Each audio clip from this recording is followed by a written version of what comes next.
থেকে বালি পাথর চুরি হচ্ছে। ধূপগুড়ি জলঢাকা নদী থেকে বালি পাথর চুরির অভিযোগ উঠছে।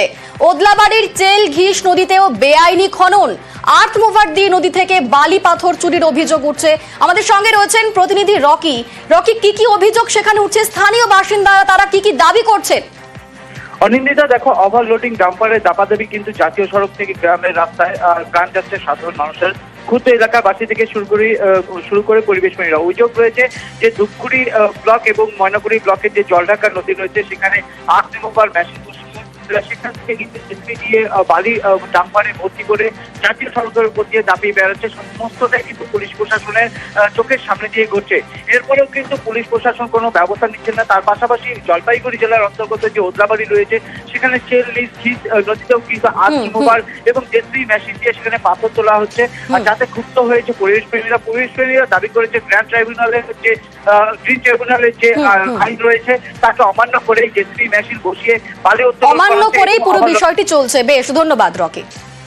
রাত্রিবেলা আমরা তো এখনো নামিনি। আপনি বলেছেন এবার আমরা দেখে নেব। আমরা আজ অব্দি পাইনি, আপনি বলছেন আমরা দেখে নেব। এবং সমস্ত এবং তাদেরকে ধরলে তারা বলছে যে আরটিও থানা এদেরকে মান্থলি দেওয়া হয়, তার মধ্য দিয়ে আমাদের চালানো হয়। আপনার এইসব আপনার মিথ্যা কথা এসব কিছু হচ্ছে না।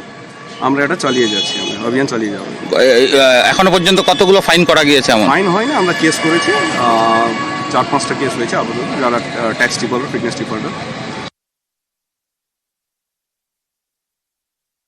সম্ভবত এটা আমাদের 15 দিন থেকে হচ্ছে, কারণ এটা তো সরকারি বেড, আর সরকারি বেডে তো কোনো অসুবিধা নেই, রয়্যালটি মেনে তারা মাল নিয়ে যাচ্ছে। বলছি, এই যে ওভারলোড নিয়ে গাড়িগুলো দ্রুত গতিতে ছুটছে, যখন তখন তো দুর্ঘটনা করতে পারে।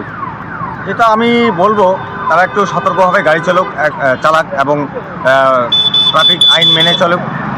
যারা যারা রুলস আছে সেটা ফলো আপ করে তাদের গাড়ি চালাটা ভালো, ওভারলোড না নেওয়াটাই ভালো। এই যে আমি একটা পঞ্চায়েত হিসেবে তাদের সতর্ক করছি যে ব্রিজের এদিকে যেন গেলে একটু গাড়িটা ধীর গতিতে যায়। প্রশাসন তো খুব সুন্দরভাবে চেষ্টা করে, আমরা তো সবসময় দেখি।